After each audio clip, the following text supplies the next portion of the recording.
السلام عليكم ورحمة الله وبركاته. إن الحمد لله نحمده ونستعينه ونستغفره ونعوذ بالله من شرور أنفسنا ومن سيئات أعمالنا. من يهدي الله فلا مضل له ومن يضلل فلا هادي له.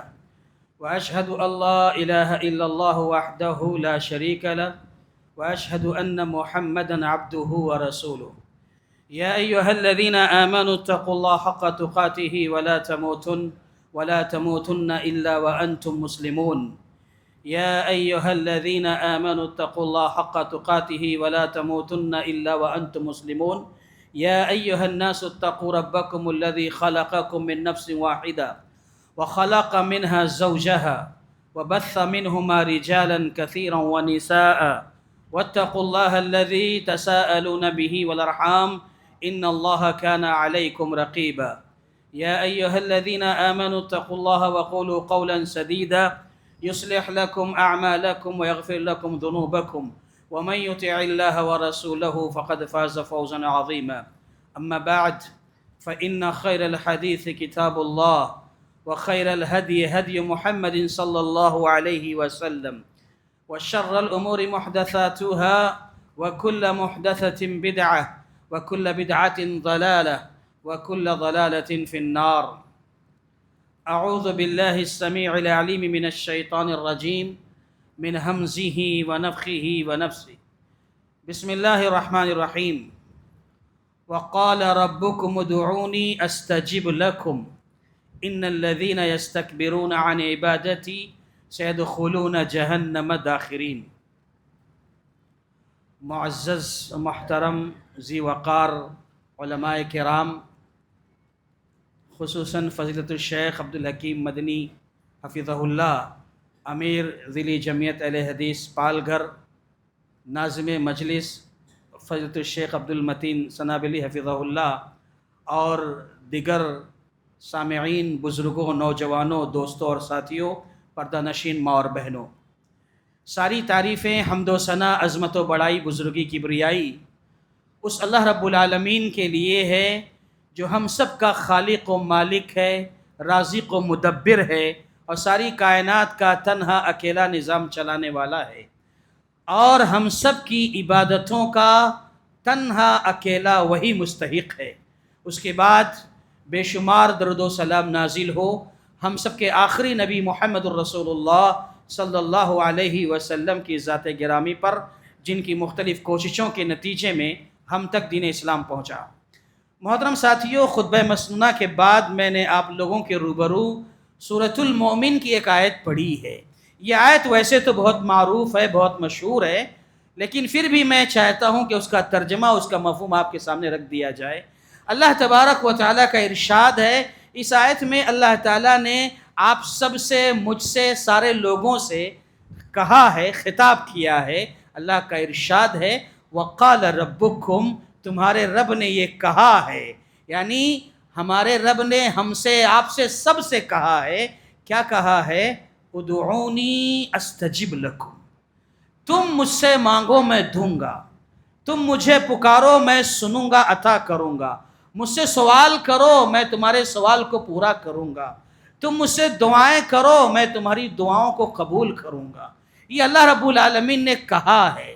اس کے بعد کہا، ان الذین یستکبرون عن عبادتی سیدخلون جہنم داخرین، جو لوگ رب کی اس عبادت میں سستی کرتے ہیں، کوتاہی کرتے ہیں، غفلت کرتے ہیں، اور اتراتے ہوئے، تکبر کرتے ہوئے اس عبادت سے دور رہتے ہیں، تو کہا سیدخلون جہنم داخرین، وہ ایک دن ذلیل ہو کر جہنم میں داخل کر دیے جائیں گے۔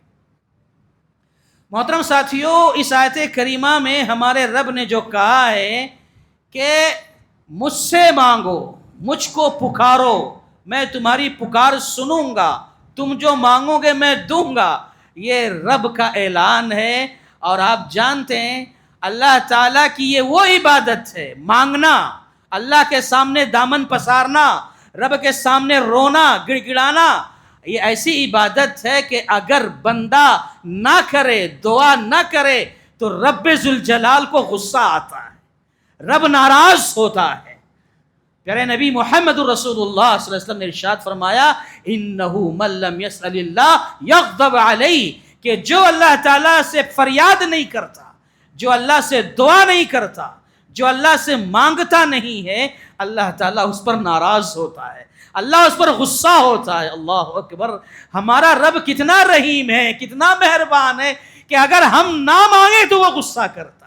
ہم دنیا والوں سے بہت مانگتے ہیں، دنیا والوں کے سامنے بہت ہاتھ پھیلاتے ہیں، اللہ کے سامنے ہاتھ پھیلاؤ، اللہ سے مانگو، جو بھی تمہارا ہمارا مسئلہ ہے رب کے سامنے رکھو، رب دنیا کو تمہارے تابع کر دے گا۔ جو تمہاری ضرورتیں ہیں اللہ تعالیٰ دوسروں کے ذریعے تمہاری ضرورتوں کو ضرور پورا کروائے گا، لیکن رب سے مانگنا سیکھ لو، رب کو پکارو، اور رب دیتا ہے، رب ہمارا سنتا ہے، رب ہمارا قبول کرتا ہے۔ ابراہیم علیہ السلام کا جملہ یاد ہے نا؟ ابراہیم علیہ السلام کہتے تھے ان ربی لسمیع الدعاء، میرا رب دعاؤں کو سننے والا ہے، میرا رب دعاؤں کو قبول کرنے والا ہے۔ اللہ اکبر! میرے بھائی، مسئلہ ہمارا ہے، دشواری ہم میں ہے کہ ہم اللہ کے سامنے ہاتھ نہیں پھیلاتے، دامن نہیں پسارتے۔ ہمارا رب تو وہ رب ہے، اللہ اکبر، جب وہ قبول کرنے پہ آتا ہے۔ ہمارا رب جب قبول کرنے پہ آتا ہے تو کیسے کیسوں کی قبول کرتا ہے جانتے ہیں آپ؟ رب ہمارا جب دینے پہ آتا ہے، دعاؤں کو قبول کرنے پہ آتا ہے تو کیسے کیسوں کی قبول کرتا ہے جانتے ہیں؟ اہل توحید تو اہل توحید، اہل ایمان تو اہل ایمان، مسلمان تو مسلمان۔ اللہ جب قبول کرنے پہ آتا ہے نا تو مشرک کافر کی بھی قبول کرتا ہے، ان کی بھی پکار کو اللہ سنتا ہے۔ کس کی؟ مشرکوں کی، کافروں کی۔ اللہ ان کی پکار کی بھی قدر کرتا ہے، تو ہماری آپ کی نہیں قدر کرے گا؟ اللہ تعالیٰ سننے پہ آتا ہے تو کیسے کیسوں کی سنتا ہے؟ آپ قرآن مجید پڑھتے ہیں نا تو کئی جگہوں پر رب ذوالجلال نے یہ مضمون بیان کیا ہے کہ یہ مشرکین، یہ کفار جب کبھی سمندر کا سفر کرتے تھے اور سمندر میں ان کا سفینہ ڈگمگانے لگتا، سمندر میں طوفان آ جاتا، ان کی کشتی ہچکولے کھانے لگتی اور موج پر موج آنے لگتی، ایک موج آئی وہ بڑی، اس سے بڑی دوسری موج، اس سے بڑی تیسری، ایک لہر آئی اس سے بڑی دوسری لہر، ایسا لگتا تھا کہ یہ موج ڈبائے گی، اب ڈوبے کہ تب ڈوبے، ایسا منظر ہوتا تھا سمندر میں جب ان کا سفینہ ہچکولے کھاتا تھا۔ تو یہ مشرکین مکہ بھی سمجھ جاتے تھے کہ آج ہماری اس کشتی کو اگر کوئی بچا سکتا ہے تو صرف اللہ بچا سکتا ہے، اس لیے وہ سمندر کے اندر اپنے سارے معبودان باطلا کو ہٹا کر کے ایک اللہ کو پکارتے تھے، ایک اللہ کے سامنے فریاد کرتے تھے، اللہ ہمیں یہاں سے بچا لے، نجات دے دے۔ میرے بھائی جانتے ہیں، حالانکہ اللہ تبارک و تعالیٰ کو یہ معلوم ہے کہ یہ مشرک، یہ شرک کرنے والے، اگر ان کی کشتی کو ہم ساحل پر لگا دیں گے تب پھر یہ شرک کریں گے، پھر غیر اللہ کو پکاریں گے، ان کے پاس اخلاص ہمیشہ نہیں رہے گا، ان کے پاس یہ توحید جو تھوڑی دیر کے لیے آئی ہے بعد میں نہیں رہے گی، پھر شرک کرنے لگیں گے۔ اللہ کو یہ معلوم ہے، لیکن اس کے باوجود اللہ تبارک و تعالی ان کی دعا کو سنتا ہے۔ قرآن نے کہا فَإِذَا رَكِبُوا فِي الْفُلْكِ دَعُوا اللَّهَ مُخْلِصِينَ لَهُ الدِّينَ فَلَمَّا نَجَّاهُمْ إِلَى الْبَرِّ إِذَا هُمْ يُشْرِكُونَ، کہ جب یہ لوگ سمندر کا سفر کرتے ہیں اور کشتی طوفان کی زد میں آ جاتی ہے اور یہ پھر اللہ کو پکارنے لگتے ہیں، اللہ تعالیٰ ان کی کشتی کو جب ساحل سے لگا دیتا ہے یہ پھر شرک کرنے لگتے ہیں۔ تو میرے بھائی، ہمارا رب تو وہ رب ہے کہ جب قبول کرتا ہے نا، قبول کرنے پہ آتا ہے تو کیسے کیسوں کی قبول کرتا ہے۔ مسئلہ یہ ہے کہ ہم کو دعا کرنا نہیں آتا، ہمیں اللہ کے سامنے دامن پسارنا نہیں آتا۔ ارے اتنی نادانی ہے ہم میں، اسی مجلس میں ایسے کتنے لوگ ابھی موجود ہوں گے جو احساس اور شعور کے ساتھ دعا کیے ہوئے زمانہ گزر گیا ہوگا، اللہ کے سامنے پورے احساس و شعور کے ساتھ اللہ کو پکارا نہیں ہوگا، ایسے کتنے لوگ ہوں گے؟ اپنے گریبان پہ ہاتھ رکھ کر سوچئے، ہم بھی اس میں سے ہیں کہ مہینوں گزر گئے، ہم نے جس طرح رب کو پکارنا چاہیے پورے یقین کے ساتھ، پورے احساس و ادراک اور شعور کے ساتھ، ہم نے اپنے رب کو ایسا پکارا نہیں ہے۔ پکار کے دیکھو، مانگ کے دیکھو۔ اور میرے بھائی، میں آپ کو بتاؤں، صحابہ کرام کی زندگیوں کو آپ دیکھو گے نا، ایک بڑی تعداد آپ کو ملے گی جو صحابہ مستجاب الدعوات تھے۔ وہ لوگ یعنی ان کی دعائیں رب کی بارگاہ میں قبول ہوا کرتی تھی، اللہ تعالیٰ قبول کرتا تھا۔ ایسے ایسے صحابہ کی مثالیں ہیں، اگر آپ پڑھیں گے حیرت زدہ رہ جائیں گے۔ ایسے ایسے واقعات ملیں گے، اللہ اکبر، کہ حیران و پریشان ہو جائیں گے کہ وہ قسم کھا لے تو اللہ قبول کر لیتا ہے، وہ دعا کر لے اللہ قبول کر لیتا ہے، وہ بس اشارہ کر دے اللہ تعالیٰ ان کی سن لیتا ہے۔ ایسے ایسی مثالیں آپ کو ملے گی۔ مثال کے طور پر ایک بہت ہی معروف واقعہ ہے انس بن نضر رضی اللہ تعالی عنہ کی بہن کا، اور خود یہ بھی شامل ہے اس واقعے میں۔ ہوا یہ تھا، بڑا مشہور واقعہ ہے کہ ایک مرتبہ انس بن نضر رضی اللہ تعالی عنہ کی بہن کا جھگڑا کسی خاتون سے ہو گیا۔ اور انس بن نضر جانتے ہیں کون ہیں؟ یہ انس بن مالک الگ ہیں، انس بن مالک الگ ہیں، یہ انس بن نضر ہیں۔ انس بن نضر یہ وہ صحابی ہیں جو میدان احد میں گئے تھے اور لڑتے لڑتے شہید ہو گئے تھے، اور ان کا پورا چہرہ اس قدر بگڑ گیا تھا، کہتے ہیں مورخین کہ 80 سے زیادہ زخم لگے تھے، چہرہ پورا بگڑ چکا تھا، پہچاننے میں نہیں آ رہے تھے کہ یہ انس بن نضر ہیں۔ ان کی بہن کو بلایا گیا، بہن نے انگلیوں کے پور سے پہچانا کہ میرے بھائی انس ہیں، اس طرح سے ان کی بہن نے پہچانا، تو ایسے زخمی تھے اور ایسے شہید ہوئے تھے انس بن نضر رضی اللہ تعالیٰ عنہ۔ یہی انس بن نضر ہیں، اور انہی کی بہن کا قصہ ہے، اور بعض روایت میں پھوپھی کا بھی ذکر آیا ہے، تو ہم بہن کا نام لیتے ہیں کہ ان کی بہن کا جھگڑا ایک خاتون سے ہو گیا، اور جب جھگڑا خاتون سے ہوا تو انس بن نضر رضی اللہ تعالی عنہ کی بہن نے سامنے والی خاتون کے منہ پر ایک گھونسا رسید کیا، اور ایسا مارا کہ سامنے والی خاتون کا ایک دانت ٹوٹ گیا، دانت ٹوٹ گیا۔ اب جب دانت ٹوٹ گیا تو خاتون کے گھر والے پیارے نبی محمد رسول اللہ صلی اللہ علیہ وسلم کے پاس پہنچے اور شکایت درج کرائی، اللہ کے نبی، انس کی بہن نے ہمارے گھر کی خاتون کا دانت توڑا ہے، ہمیں قصاص چاہیے، ہمیں بدلہ چاہیے، دانت کے بدلے دانت چاہیے۔ اللہ کے نبی صلی اللہ علیہ وسلم نے انس بن نضر سے کہا، انس تمہاری بہن نے ایسا ایسا کر ڈالا ہے، وہ لوگ قصاص مانگ رہے ہیں، دانت کے بدلے دانت مانگ رہے ہیں، کیا بولتے ہو؟ انس بن نضر رضی اللہ تعالیٰ عنہ کہتے ہیں، اے اللہ کے نبی صلی اللہ علیہ وسلم، خاتون کے گھر والوں سے کہیے کہ میری بہن کو معاف کر دیں، آپ ذرا سا سفارش کر دیجئے، معاف کر دیں میری بہن کو۔ اللہ کے نبی صلی اللہ علیہ وسلم نے کہا کہ معاف کر دیجئے انس کی بہن کو۔ کہا نہیں، ہم معاف نہیں کریں گے اللہ کے نبی، ہم کو قصاص چاہیے، ہم کو بدلہ چاہیے، دانت توڑا ہے، دانت توڑنا چاہتے ہیں، ہمیں دانت کے بدلے دانت چاہیے۔ پھر اللہ کے نبی صلی اللہ علیہ وسلم نے کہا، انس یہ لوگ تو مان نہیں رہے ہیں، تو پھر انس نے پھر کہا، اللہ کے نبی ان سے کہیے وہ لوگ دیت لے لیں۔ دیت کیا ہے کہ آدھی سزا معاف ہونے کے بعد، اول تو دانت کے بدلے دانت ہے، شریعت میں یہ اصول ہے، دانت توڑا ہے دانت توڑیں گے، یہ قانون ہے، لیکن اگر دیت دے کر، یعنی آدھی سزا معاف ہونے کے بعد سمجھیے کچھ دے کر آپ بچ جائیں، اس کو دیت کہتے ہیں۔ اور ایک دانت کی دیت کیا ہے؟ 5 اونٹ دینا ہے، 5 اونٹ۔ آپ جانتے ہیں، سوچو جو اسلام ایک دانت کی دیت 5 اونٹ رکھتا ہے، وہ کتنا امن پسند مذہب ہوگا، کتنا شانتی والا مذہب ہوگا، انسانی جان کا احترام کرنے والا کیسا یہ عالی شان مذہب ہوگا۔ اس لیے دنیا والوں کو اسلام پڑھنا چاہیے، اسلامی تاریخ سے وابستہ ہونا چاہیے، اسلام کا نالج ہونا چاہیے۔ بہرکیف اللہ کے نبی صلی اللہ علیہ وسلم نے وہ بھی کہا خاتون کے گھر والوں سے، ایک کام کرو، انس کہہ رہے ہیں دیت لے لو، 5 اونٹ وہ دینے کے لیے تیار ہیں۔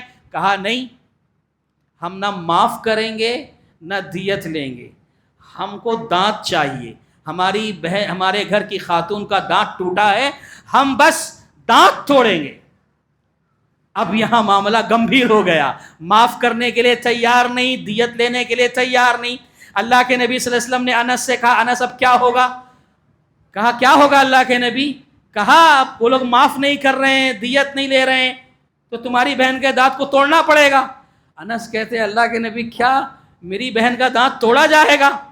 انس اللہ کے نبی کہتے ہیں ہاں، اللہ کی کتاب میں قرآن میں یہی قانون ہے، آنکھ کے بدلے آنکھ، کان کے بدلے کان، ناک کے بدلے ناک، دانت کے بدلے دانت توڑا جائے گا۔ اللہ کی کتاب میں یہی فیصلہ ہے، یہی قانون ہے، دانت توڑا جائے گا۔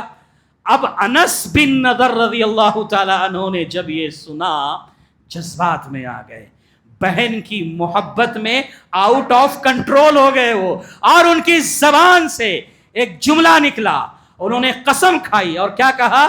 والذی بعثک بالحق والذی بعثک بالحق لن تکسر ثنیتها، اے اللہ کے نبی صلی اللہ علیہ وسلم قسم ہے اس رب ذوالجلال کی جس نے آپ کو پیغام حق دے کر بھیجا ہے، میری بہن کا دانت ہرگز ہرگز نہیں توڑا جائے گا۔ ایسا نہیں ہو سکتا ہے کہ میری بہن کا دانت توڑا جائے، نہیں ہو سکتا ایسا۔ جذبات میں آ کر انہوں نے ایسی بات کہہ دی اور اللہ کی قسم بھی کھا لی۔ کیا وہ نبی کی مخالفت کر رہے تھے؟ نہیں، نبی کی باتوں کی مخالفت نہیں کر رہے تھے، بس جذبات میں آ کر ان کی زبان سے ایک جملہ نکل گیا اور رب کی قسم کھا لی۔ اس کے بعد کیا ہوا؟ اللہ کے نبی صلی اللہ علیہ وسلم کہتے پورا منظر بدل گیا۔ ابھی تک خاتون کے گھر والے جو نہ معاف کرنے کے لیے تیار، نہ دیت لینے کے لیے تیار، وہ آ کر کہتے ہیں اے اللہ کے نبی صلی اللہ علیہ وسلم جانے دیجئے ہم نے انس کی بہن کو معاف کر دیا۔ اللہ کے نبی صلی اللہ علیہ وسلم نے جب یہ منظر دیکھا کہ ابھی تک نہ معاف کر رہے تھے، نہ دیت لینے کے لیے تیار تھے، انس نے کیا قسم کھا لی اللہ کی، منظر بدل گیا، تو اللہ کے نبی محمد الرسول اللہ صلی اللہ علیہ وسلم نے اس وقت کہا ایک جملہ، ان من عباد اللہ لو اقسم علی اللہ لابرا، کہ اللہ کے بندوں میں کچھ بندے ایسے ہوتے ہیں، اللہ کے بندوں میں کچھ بندے ایسے ہوتے ہیں اگر وہ اللہ کی قسم کھا لیتے ہیں اپنی تائید کے لیے، اپنے حق میں فیصلہ کرانے کے لیے، اگر وہ اللہ کی قسم کھا لیتے ہیں تو اللہ تبارک و تعالی ان کے قسموں کی لاج رکھتے ہوئے اپنے عرش سے اللہ تعالی ان کے حق میں فیصلے کر دیتا ہے۔ فیصلہ ہو گیا انس کی بہن کے حق میں کہ جاؤ معاف کر دیا۔ میرے بھائی یہ ہے اللہ سے رشتہ، اللہ سے تعلق، رب کو پکارنا، رب کے سامنے فریاد کرنا، رب کے سامنے اپنے سارے مسائل رکھنا، رب کے سامنے رکھ کر دیکھو، رب کے سامنے اپنے مسئلے رکھ کر دیکھو، رب کے سامنے رو کر دیکھو، رب کے سامنے گڑ گڑا کر دیکھو، رب ضرور سنے گا، ضرور سنے گا، ضرور سنے گا۔ یہ انس بن نضر مستجاب الدعوات تھے، یہ صحابہ کرام میں ان کی دعائیں رب ذوالجلال قبول کیا کرتا تھا۔ تو میرے ساتھیوں، آج ضرورت اس بات کی ہے کہ ہم اور آپ بھی اپنے اندر وہ صلاحیت پیدا کریں، وہ لیاقت پیدا کریں، اپنے اندر وہ تقوی، وہ طہارت، وہ پاکیزگی پیدا کریں کہ رب کے سامنے جب حاضر ہوں تو کس طرح حاضر ہوں کہ ہمارا رب ہماری سننے لگے۔ میرے بھائی جانتے ہیں اللہ تبارک و تعالی جس طرح میں نے ابھی شیطان کی مثال دی نا، اس کی مثال دی مشرکین کی، اللہ ان کی بھی سنتا ہے۔ ابلیس کو جانتے ہیں، شیطان کو، سب سے بڑا گمراہ، سب سے بڑا نافرمان اللہ کا باغی، یہ بھی اللہ کو پکار رہا ہے، یہ بھی اللہ سے مانگ رہا ہے۔ اور کیا کہہ رہا ہے اللہ سے شیطان؟ ربی انذرنی الی یوم یبعثون، اے میرے رب مجھے مہلت دے قیامت کے دن تک کہ میں تیرے بندوں کو گمراہ کر سکوں۔ مجھے طاقت چاہیے، مجھے صلاحیت چاہیے، مجھے قوت چاہیے، اے اللہ مجھے اتنا پاور دے کہ میں تیرے بندوں کو گمراہ کر سکوں۔ کس سے مانگ رہا ہے ابلیس شیطان؟ اللہ سے مانگ رہا ہے۔ گویا دوسرے لفظوں میں اللہ کے سامنے وہ بھی پکار رہا ہے، اللہ سے کہہ رہا ہے اللہ مجھے پاور دے دے، ڈائریکٹ اللہ سے مانگ رہا ہے، یہاں وہاں ادھر ادھر نہیں گیا، وہ ڈائریکٹ اللہ کے سامنے کہہ رہا ہے اللہ مجھے پاور دے. اللہ نے کہا جا دے دیا. اسی لیے بعض لوگ کہتے ہیں کہ ابلیس بھی اہل حدیث تھا، وہ ڈائریکٹ اللہ سے مانگتا تھا، کسی اور کے سامنے نہیں جاتا تھا. تو میرے بھائی کہنا یہ ہے کہ اللہ کو پکارو، اللہ سے مانگو، اللہ تعالیٰ ضرور دے گا. کیسے کیسوں کہ اللہ قبول کرتا ہے، اور جو مومن ہوگا، متقی ہوگا، پرہیزگار ہوگا، اللہ ضرور اس کی سنے گا. میں آپ کو بتاؤں وقت محدود ہے ہمارے پاس، شیخ انشاءاللہ خطاب کریں گے، مجھے بھی جو وقت ملا ہے میں اسی وقت اپنی بات سمیٹنے کی کوشش کروں گا انشاءاللہ. ایک اور بات بتاؤں آپ کو، ایک اور مثال دوں کہ جو مستجاب الدعوات ہوتے ہیں نا، جن کی دعائیں رب قبول کرتا ہے، کیسے لوگ ہوتے ہیں وہ دیکھو. ابھی آپ ایک مرتبہ محمد بن منقدر رحمہ اللہ، سلف میں ایک بہت بڑا نام ہے، ان کو عابد و اہل المدینہ کہا جاتا تھا. یہ مدینے کے بڑے عبادت گزار تھے محمد بن منقدر رحمہ اللہ. انہوں نے کہا، ایک مرتبہ ان کے بارے میں آتا ہے کہ سیار اعلام النبلاء میں امام ذہبی رحمۃ اللہ علیہ نے ان کے واقعے کو لکھا ہے کہ ایک مرتبہ محمد بن منقدر رحمہ اللہ مسجد نبوی کے ستون سے ٹیک لگائے ہوئے بیٹھے تھے. فجر سے پہلے کا وقت تھا، فجر سے پہلے کا وقت تھا، اندھیرا تھا، تاریکی تھی، اور وہ ٹیک لگائے بیٹھے ہوئے تھے. اتنے میں کوئی آواز انہوں نے سنی. کہتے کہ میں نے ایک آواز سنی کہ ایک شخص ہے میرے بغل میں تھا، میں اسے دیکھ نہیں پا رہا تھا، اندھیرا تھا، لیکن میں نے آواز سنی رونے کی. وہ رو رہا تھا، گڑ گڑا رہا تھا، اور کچھ تو کہہ رہا تھا اپنے رب سے. میں تھوڑا قریب ہو کر سننا چاہا کہ کیا کہہ رہا ہے. تو جب قریب ہوا تو میں سنا کہ وہ رو رہا ہے، اور روتے روتے کہہ رہا ہے اے اللہ، ایک عرصے سے بارش نہیں ہو رہی ہے، اللہ بارش نہیں ہو رہی ہے، اور بارش نہ ہونے کی وجہ سے بہت سے لوگ پریشان ہیں. اللہ اپنی باران رحمت بھیج دے، اللہ بارش کا نزول فرما دے.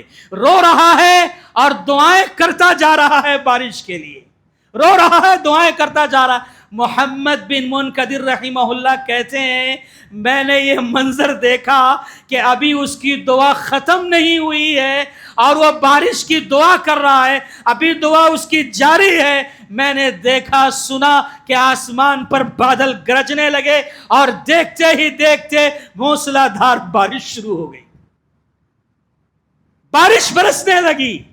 میرے بھائی ایسے ہوتے ہیں کچھ اللہ والے کہ وہ اکیلے میں، تنہائی میں رو کر امت کی فکر کرتے ہوئے امت کے لیے دعائیں کرتے ہیں اللہ بارش کا نزول فرما دے. اور اللہ کی قسم ہے آج بھی اس امت میں ایسے لوگ ہیں جو تنہائی میں، اکیلے میں اگر دعا کریں اللہ ضرور انشاءاللہ ان کی سنے گا. اور ہم کو بھی چاہیے، آج ہمارے یہاں بھی دیکھیے تقریباً 15-20 دن کا عرصہ گزر چکا ہے، بارش کا مہینہ چل رہا ہے، لیکن بارش کا کہیں عطا پتہ نہیں ہے، نام و نشان نہیں ہے. تو میرے بھائیوں، ہر شخص کو انفرادی طور پر، الگ الگ اپنے اپنے طور پر رب کے سامنے دعا کرنی چاہیے. یہ بارش اللہ تعالیٰ کی بہت بڑی نعمت ہے، اور اللہ جب بارشوں کو روکتا ہے نا تو جانتے ہیں کیوں روکتا ہے؟ ہمارے گناہوں کی وجہ سے روکتا ہے، ہماری نافرمانیوں کی وجہ سے روکتا ہے، ہماری بغاوتوں کی وجہ سے روکتا ہے. ان سب چیزوں کی وجہ سے اللہ تبارک و تعالی بارشوں کو روکتا ہے. تو ہر شخص کو چاہیے کہ فردن رب کے سامنے اپنے دامن کو پسارے، روئے، گڑ گڑائے، اور اللہ تبارک و تعالی سے بارش کی التجا کرے، دعا کرے اللہم اغثنا، اللہم اغثنا، اللہم اغثنا. اللہ بارش کی ضرورت ہے، اللہ پانی کی ضرورت ہے، اللہ تیرے باران رحمت کی ضرورت ہے. اللہ امت پیاسی ہے، لوگ گرمی کی شدت سے پریشان ہیں، تڑپ رہے ہیں، اللہ بے چین ہے، اللہ تیری رحمت کب آئے گی، اللہ بس انتظار ہے، اب برسا دے، اب بارش کا نزول کر دے. دعائیں کرو. بہر کیف وہ شخص دعا کیا، بارش ہوئی. محمد بن منقدر رحمہ اللہ کہتے ہیں کہ میں اس کے قریب ہو گیا، جب نماز ختم ہو گئی تو میں اس کے پیچھے پیچھے چل دیا، اس کے پیچھے پیچھے اس کے گھر تک پہنچا. اور گھر جانے کے بعد میں نے اس شخص سے کہا کہ دیکھو تمہارے اور تمہارے رب کے درمیان جو راز تھا وہ مجھے معلوم ہو گیا ہے. تم مستجاب الدعوات ہو، تمہاری دعا رب قبول کرتا ہے، تو ایک کام کرو، تمہارے گھر کا جو بھی خرچہ ہے، راشن مہینے کا جو بھی لگتا ہے، وہ ہم تمہارے گھر میں پہنچا دیا کریں گے، بس تم چلو مسجد میں رہو، بس امت کے لیے، قوم کے لیے، ملت کے لیے دعائیں کرو، بس تمہاری دعاؤں کی ضرورت ہے امت کو۔ وہ شخص جب یہ سنا تو کہا دیکھو یہ بات آپ کو آج معلوم ہو گئی ہے، واللہ کسی اور سے اس کا ذکر نہ کرنا، اور مجھے تمہارا یہ سودا منظور نہیں ہے، مجھے اس کی ضرورت نہیں ہے، مجھے میرے حال پہ چھوڑ دو۔ محمد بن منکدر رحمۃ اللہ علیہ کہتے ہیں کہ وہ چلے گئے، پھر چند دنوں کے بعد واپس آئے کہ دوبارہ اس سے بات کریں، دوبارہ ان کے سامنے پرپوزل رکھیں۔ آئے اس کے بعد دوبارہ 3-4 دن کے بعد، ہفتے بھر کے بعد، تو کیا دیکھتے ہیں کہ اس کا گھر بند ہے، تالا لگا ہوا ہے، غائب ہے وہ۔ آس پاس اڑوسی پڑوسی سے پوچھا، سوال کیا کہاں گیا؟ کہا کہ یہ تو کئی دن ہو گئے گھر سے غائب ہیں، تالا لگا کر پتہ نہیں کہاں چلے گئے، ابھی تک آئے نہیں واپس۔ ایک کام کرو، جہاں کام کرتے تھے وہاں جا کر پوچھو۔ وہاں پہنچے، وہاں بھی پتہ چلا کہ اتنے دن سے کام پر نہیں آئے ہیں۔ امام ذہبی رحمۃ اللہ علیہ نے لکھا ہے کہ اس دنیا میں کچھ لوگ ایسے بھی ہوتے تھے کہ ان کا اور ان کے رب کے درمیان جو رشتہ ہوتا تھا، تعلق کا، ریاض نانا اور قبولیت کا، اگر کسی کو پتہ چل جاتا، وہ مخلصین تھے، اخلاص والے لوگ تھے۔ جیسے ہی محمد بن منکدر رحمہ اللہ کو ان کے بارے میں پتہ چلا، انہوں نے اپنا گھر چھوڑ دیا، اپنی نوکری چھوڑ دی، نہ جانے کہاں جا کر بس گئے۔ ایسے ہوتے ہیں کچھ لوگ جو اللہ والے ہوتے ہیں، مخلص ہوتے ہیں، اللہ سے دعائیں کرنے والے ہوتے ہیں، تو اللہ تعالیٰ ان کی دعاؤں کو قبول کرتا ہے۔ تو میرے ساتھیوں، کہنا یہ ہے کہ ہم کو بھی چاہیے کہ ہم اور آپ اپنے آپ کو اللہ سے قریب کریں، اللہ کو پکاریں، اللہ کے سامنے اپنے دامن کو پساریں۔ بہت ہو گیا، بہت نافرمانیاں ہو گئی، بہت زیادہ گمراہیاں ہو گئی، بہت بغاوتیں ہو گئی۔ ہم نے لاک ڈاؤن کا بریک دیکھا، ایسا منظر دیکھا، اللہ اکبر، کہ ہمیں مسجدوں سے دور کر دیا گیا۔ اللہ تبارک و تعالیٰ نے ہم پر رحم فرمایا، مسجدیں کھلی، آباد ہوئی، پھر ہم عام سی زندگی گزارنے لگے۔ میرے بھائی واللہ کہہ رہا ہوں، آج حالات دن بدن بگڑتے چلے جا رہے ہیں، چاہے ملک کے حالات ہوں یا پوری دنیا کے حالات ہوں۔ آج ایک ملک دوسرے ملک پر قبضہ کرنا چاہتا ہے، ایک دوسرے کو مارنا چاہتا ہے، ایک چھوٹا بڑے کو ختم کرنا چاہتا ہے۔ آج اتنے سارے حالات سے ہم جھوج رہے ہیں، ہم بس اللہ سے دعا کر سکتے ہیں۔ اللہ کے سامنے فریاد کرو، انشاءاللہ اللہ ضرور سنے گا۔ ہر رات کتنی بھی اندھیری ہو، رات کتنی بھی تاریک ہو، اجالا ضرور ہوتا ہے، صبح ضرور ہوگی انشاءاللہ۔ بس اللہ کو پکارو۔ اور ابھی بارش کا مسئلہ ہماری آنکھوں کے سامنے ہے، آج امت پریشان ہے، تڑپ رہی ہے۔ صوبائی جمعیت اہل حدیث ممبئی نے ایک اعلان جاری کر دیا ہے کہ ہر شخص کو چاہیے کہ اپنے طور پر دعائیں کرے۔ میرے بھائی، آج آپ سب کی دعاؤں کی ضرورت ہے۔ سب سے میں کہہ رہا ہوں، میں ہوں، آپ ہیں، سب کو کہہ رہا ہوں کہ آج سب کے دعاؤں کی ضرورت ہے امت کو۔ لہٰذا اپنی مخصوص نمازوں میں، دعاؤں میں رب کو یاد کرو اور کہو اللہم اغثنا، اللہم اغثنا، اللہم اغثنا۔ اللہ تیری باران رحمت کہاں چلی گئی؟ ہم اس کے ضرورت مند ہیں، ہم محتاج ہیں۔ بہرکیف میرے دوستوں اور ساتھیوں، باتیں بہت ہیں، اور مجھے آپ کے سامنے یہ بھی بیان کرنا تھا کہ مستجاب الدعوات ایک بندہ بنتا کیسے ہے، اس کے کیا اوصاف ہیں، کیا صفات ہیں، وہ ایسا کیا کرے کہ مستجاب الدعوات بن جائے۔ اب چونکہ وقت نہیں ہے، اس لیے اپنی گفتگو یہیں روکتے ہوئے بس ایک حدیث بتا کے بات ختم کر رہا ہوں، اسی بارش کے حوالے سے، کہ پیارے نبی محمد الرسول اللہ صلی اللہ علیہ وسلم ممبر پر خطبہ دے رہے تھے۔ اگر آپ نے صوبائی جمعیت کا وہ اعلان پڑھا ہوگا، اس میں وہ حدیث مذکور ہے۔ اللہ کے نبی صلی اللہ علیہ وسلم خطبہ دے رہے تھے، ایک بدو صحابی کھڑے ہوئے اور کہا، اے اللہ کے نبی صلی اللہ علیہ وسلم، بارش نہیں ہو رہی ہے، سب پریشان ہیں، آپ بارش کے لیے دعا کر دیجئے۔ اللہ کے نبی صلی اللہ علیہ وسلم نے سنتے ہی فوراً بارش کے لیے دعا کی، اور نبی صلی اللہ علیہ وسلم بھی مستجاب الدعوات۔ اللہ اپنے نبی کی باتوں کو کبھی بھی انکار نہیں کرتا، الا ماشاء اللہ۔ اللہ تعالیٰ نے اپنے نبی محمد الرسول اللہ صلی اللہ علیہ وسلم کی دعا کو سنا، اور فوراً بارش شروع ہو گئی، اور بارش ایسی ہوئی کہ پھر پورا ہفتہ بارش رکی ہی نہیں۔ جیسے ہمارے ممبئی میں بارش شروع ہوتی ہے تو کیسی ہوتی ہے؟ سلسلہ وار چلتی رہتی ہے نا. اس سے کہیں زیادہ موسلا دھار بارش پورا ہفتہ چلی مدینے میں. دوسرا جمعہ آ گیا، پھر اللہ کے نبی صلی اللہ علیہ وسلم ممبر پر چڑھے خطبہ دے رہے تھے. پھر وہی بدو صحابی کھڑے ہوئے اور کہتے ہیں اللہ کے نبی بارش بہت ہو رہی ہے اور حد سے زیادہ ہو گئی ہے، اب دعا کریں کہ بارش رک جائے، تھم جائے.